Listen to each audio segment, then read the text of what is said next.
The mashed potatoes hit her square in the face before she even saw it coming. Hot gravy dripping down her neck, mixing with the tears she'd been holding back all evening.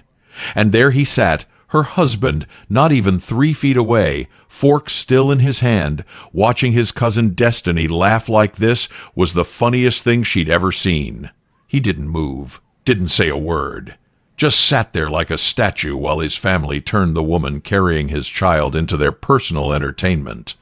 But what they didn't know, what none of them could have possibly known, was that the quiet girl they'd been torturing for the past 6 months was the one they treated like she crawled out of nowhere with nothing to her name. She was about to make one phone call that would flip their entire world upside down. And the man who told her this morning that $20 for prenatal vitamins was too much to ask for was about to learn the most expensive lesson of his life. If you're ready for a story about standing up to family bullies, the power of knowing your worth, and why you should never judge someone by their appearance, then stay with me till the end. And before we dive in, hit that subscribe button and drop a comment telling me where you're watching from. Your support keeps these powerful stories coming. Now, let's get into it. The apartment they shared in Southwest Atlanta wasn't fancy, but Shayna had tried to make it a home. She'd hung up curtains from the thrift store on Cascade Road, arranged discount flowers from the farmer's market near Ponce City, and kept everything clean despite the morning sickness that had her doubled over most days. But none of that mattered to Kendrick's family. To them, she was the mistake, the random girl their successful son had gotten pregnant, trapping him into a marriage they never approved of. "So your mama," Kendrick's Aunt Lorraine started during the first course, her words dripping with judgment. "She works at one of them beauty supply stores or something?" "'Cause I know you said she does hair." Shayna had rehearsed this answer 100 times. "My mother passed away when I was 12. My father raised my brothers and me." "Oh." Lorraine didn't even try to hide her disappointment at not getting more ammunition. "And what's your daddy do? You real secretive about your people." "He works in banking," Shayna said carefully, every word true but deliberately vague. "Financial management, mostly." Kendrick's cousin Destiny snorted into her wineglass. "Banking? Girl, just say he works at the Wells Fargo on Moreland. Ain't no shame in it." The mockery continued through collard greens and fried chicken that Shayna couldn't even enjoy because her stomach was in knots. Kendrick sat beside her, checking his phone, laughing at his family's jokes, never once defending her. She thought about that morning, about how she'd stood in their bathroom looking at the prescription doctor. Williams had written at the clinic on Ralph David Abernath Boulevard. "Baby," she'd said, finding Kendrick in the kitchen. "I need $20 for the vitamins, doctor." Williams prescribed. "They're important for the baby's brain development." He turned to her with genuine irritation in his eyes, the same eyes that used to look at her with love. "Shayna, we talked about this." "You can't keep asking me for money every time you think you need something." "It's not something I think I need." The doctor said, "Then ask your people for help." He'd cut her off, grabbing his keys to his Lexus, the one his parents had bought him. "I need a wife who can manage money, not somebody who always has their hand out." The cruelty had stolen her breath, especially since he was the one who'd insisted she quit her job doing hair at the shop on Auburn Avenue. "I want my wife at home," he'd said 3 months after they got married, "making sure everything's straight when I get back from work."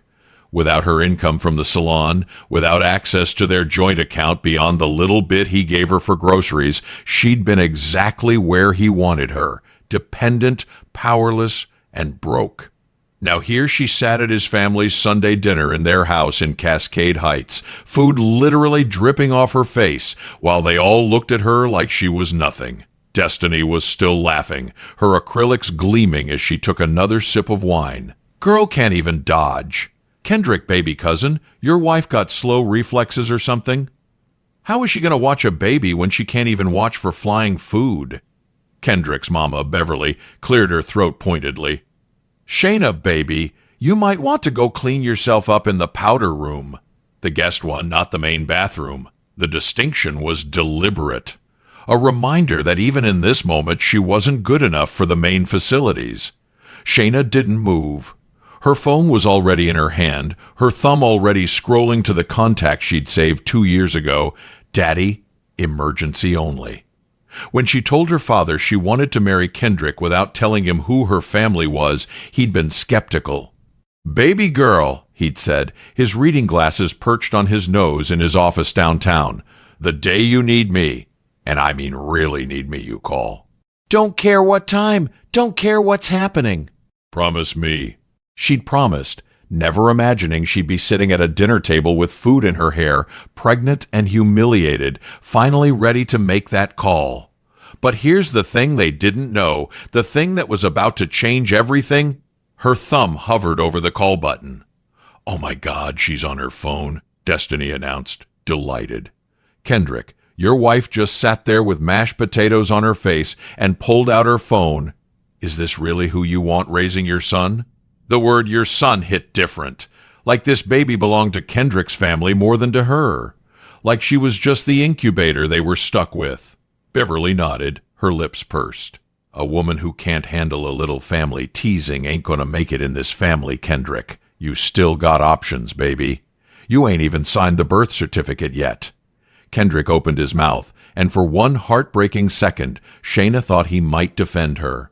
Might finally choose his wife over his family's approval.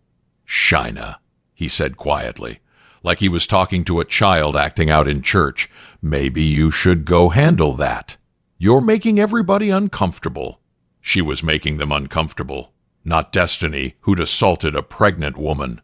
Not Beverly, who'd just suggested he had options to abandon his own child. Not his Uncle Jerome, who'd been talking over her all night like she wasn't even there.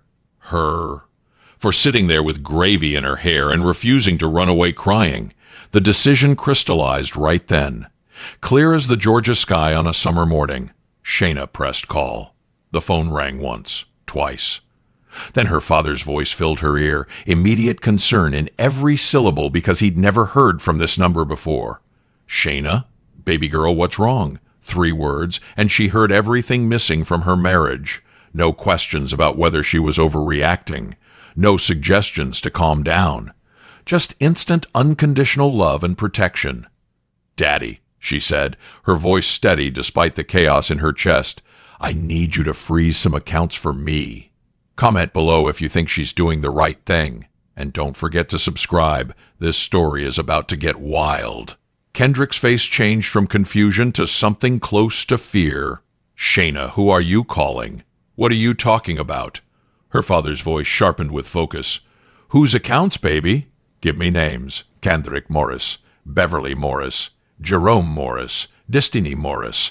She said each name clearly, watching understanding start to dawn on Kendrick's face while his family kept talking, oblivious.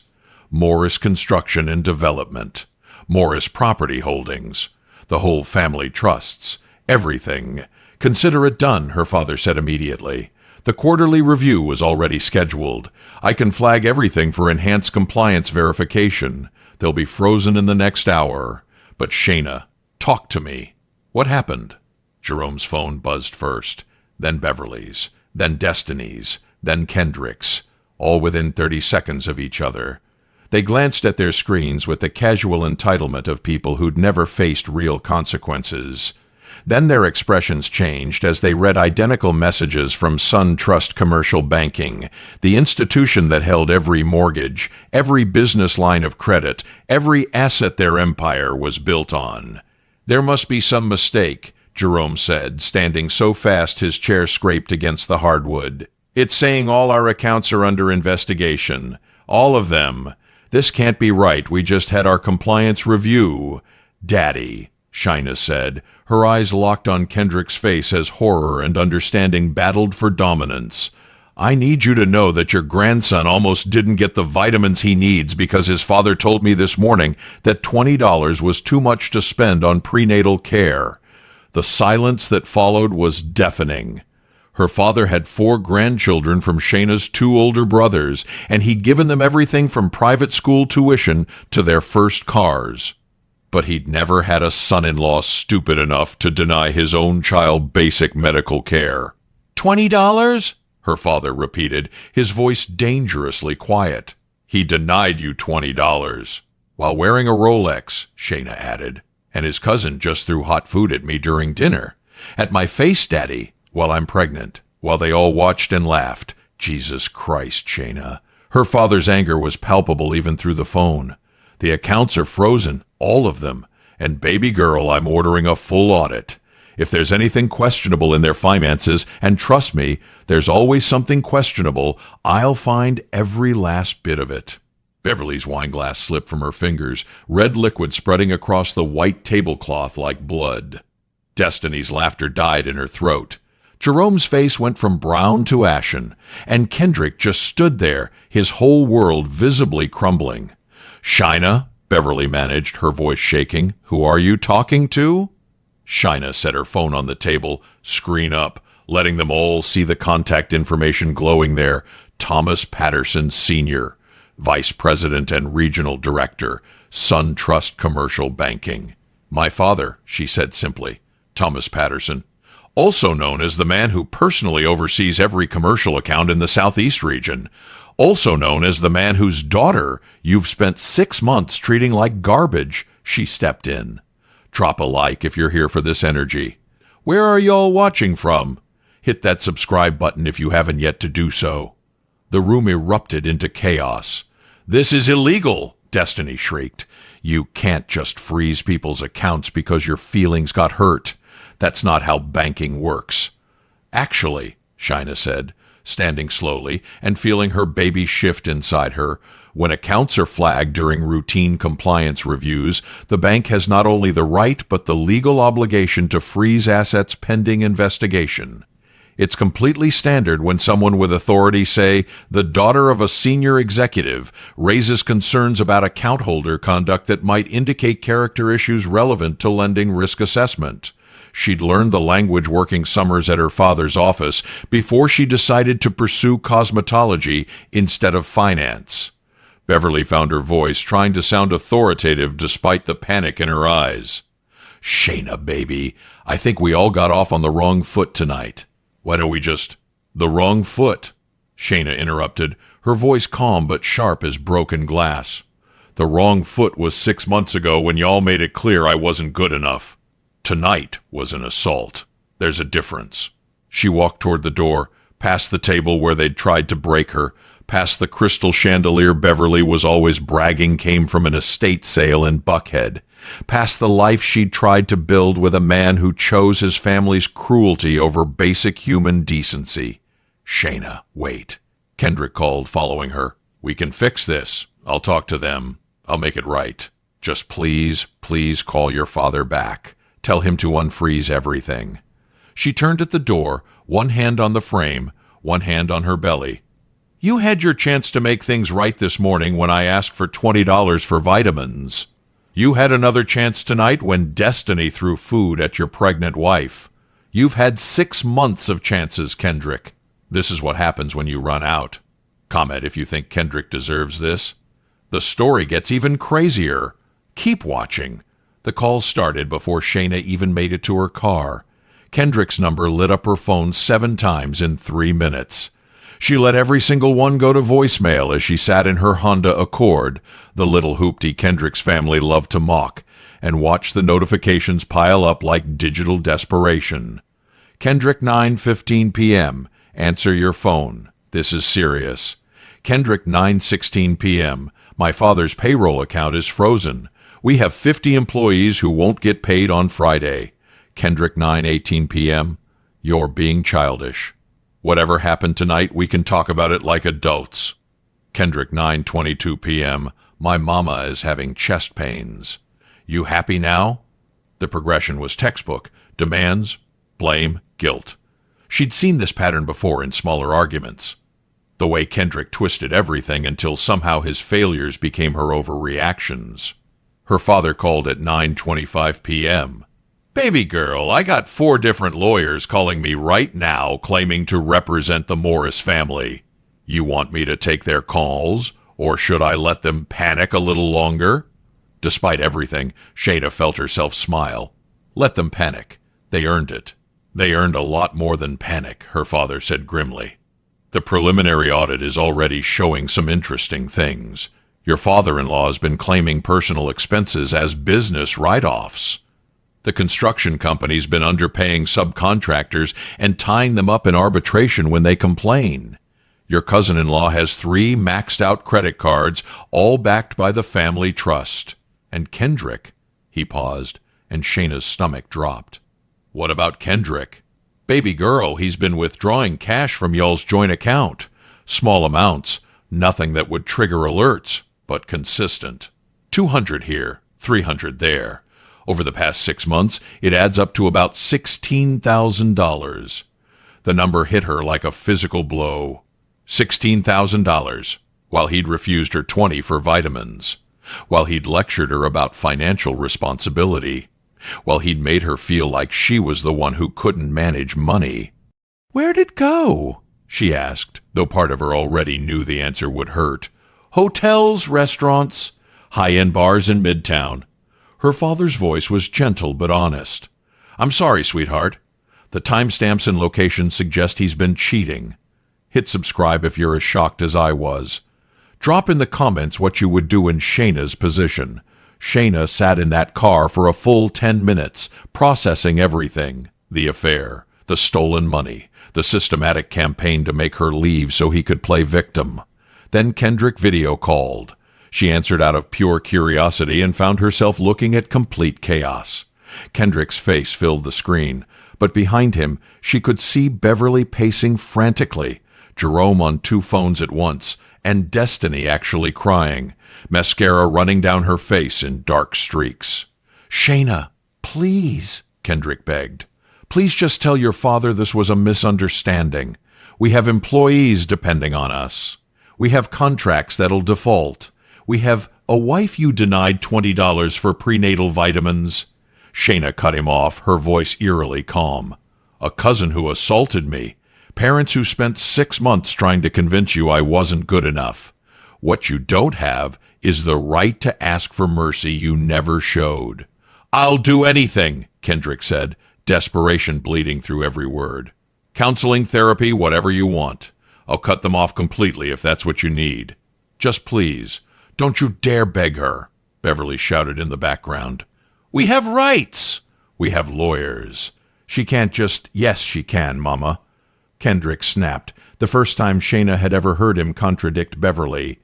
She absolutely can, because apparently my wife is Thomas Patterson's daughter, and we've been treating her like she's nobody for 6 months.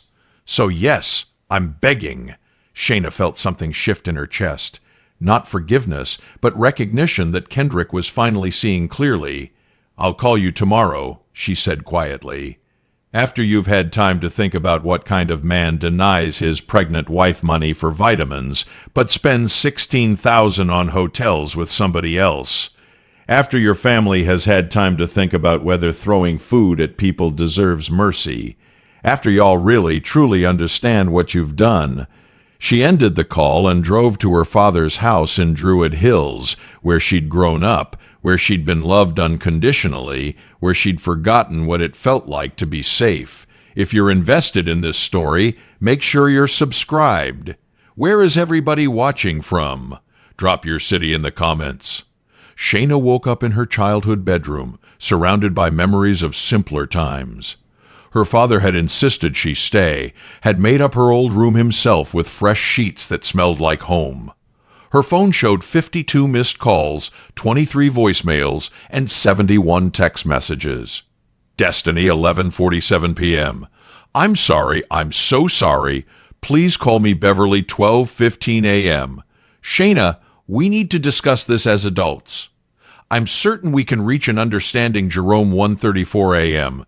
Miss Patterson, this is a business matter that should be handled through proper channels, Kendrick, 2:53 a.m. I love you. I know I haven't shown it, but I do. Please come home, Kendrick, 3:28 a.m. The hotel receipts aren't what you think. I can explain everything, Kendrick, 4:19 a.m. I'm looking at the ultrasound pictures. I've been a terrible husband, and I'm going to be a terrible father if you don't give me the chance to fix this. Each message painted a portrait of a family coming apart at the seams. Her father knocked before entering, carrying breakfast, decaf coffee, whole wheat toast, and a fruit smoothie. "Morning, baby girl. How's my grandson?" Shayna smiled despite everything. "How do you know it's a boy?" "I haven't even found out yet." Father's intuition. His smile faded as he sat on her bed. "We need to talk about what happens next. The Morris family's already hired 3 law firms. They called before 7 a.m., threatening everything from lawsuits to going to the media. Jerome apparently thinks threatening me is a good strategy." Shayna sipped her smoothie. "What'd you tell them?" "That I'd speak with my daughter and respond appropriately." He paused. "But Shayna, you need to understand something. If we move forward with the full audit, Jerome Morris will likely face criminal charges for tax fraud. The construction company will fold. Kendrick's trust fund is already frozen, and if we find that the money was built on illegal activity, he could lose everything. Destiny's cards are backed by the family trust, so she'll default on close to $200,000 in purchases. And Beverly," he chose his words carefully, "Beverly's been using the family foundation to pay for personal expenses. That's a felony." The scope of their corruption was staggering. "What would you do?" she asked. "Honestly, I'd destroy them," he said bluntly. "They threw food at my pregnant daughter. They denied my grandson medical care. They've been cruel to you for months. And the evidence suggests they're criminals hiding behind church donations and community reputation. But baby girl, I'm a father who spent 30 years protecting his children. I'm not objective. The question isn't what I would do. It's what you need to move forward." A text interrupted. "Kendrick, I'm outside. I've been here since 5 a.m. Please, just 5 minutes face to face. What would you do in this situation? Comment below. And subscribe if you haven't already. You don't want to miss how this ends." Shayna found Kendrick in her father's living room, looking like he'd aged 10 years overnight.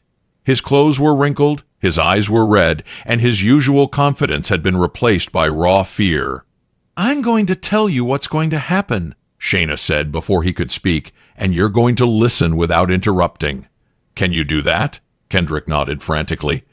"The accounts stay frozen for 72 hours. During that time, your family's going to think real carefully about how they treat people they consider beneath them. Your daddy will pay every subcontractor he cheated, with interest. Your mama will repay the foundation for every personal expense she charged to it. Destiny will get a real job, not some board position Jerome created, and start paying her own bills. And you, Kendrick, you're going to therapy. Individual therapy to figure out why you became the kind of man who steals from his pregnant wife while denying her money for vitamins." "I'll do it," Kendrick said immediately. "All of it, whatever you want." "I'm not finished," Shayna said firmly. "After 72 hours, if your family's completed these requirements, my father will unfreeze the personal accounts. The business accounts stay frozen pending a full audit because criminal activity doesn't get rewarded with mercy. If the audit finds what we suspect, your daddy will face charges. But you, your mama, and Destiny will have the chance to distance yourselves and rebuild honestly." "And us?" Kendrick's voice cracked. "Our marriage? Our baby?" Shayna's hand moved to her stomach. "That depends entirely on who you choose to become over the next 72 hours. The man I married wouldn't have let Destiny assault me. The father my son deserves wouldn't steal money meant for his family.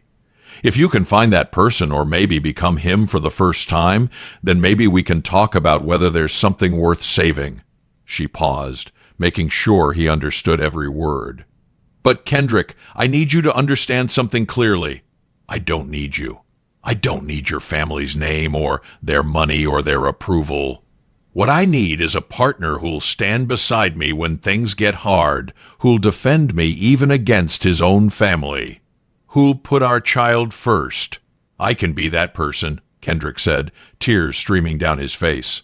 "Shayna, I swear, I can be better." "Then prove it," she said simply. "You got 72 hours.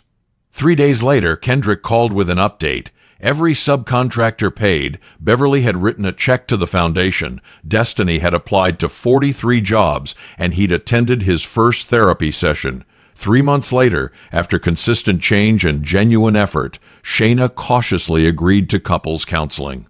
7 months later, when their son was born healthy and perfect, with strong bones built from the prenatal vitamins Kendrick had insisted on buying personally, they began the slow, difficult work of rebuilding a marriage on honesty instead of hierarchy. But in that moment, sitting in her father's house with morning sunlight warming her face and her baby moving beneath her hand, Shayna simply felt the quiet satisfaction of knowing she'd stood up for herself when it mattered most. She'd used her power not to destroy, but to demand dignity, not to punish, but to teach, not to end a family, but to give them one chance to become people worth knowing. And sometimes, she thought, that was the strongest thing you could do, hold people accountable while still holding space for them to change.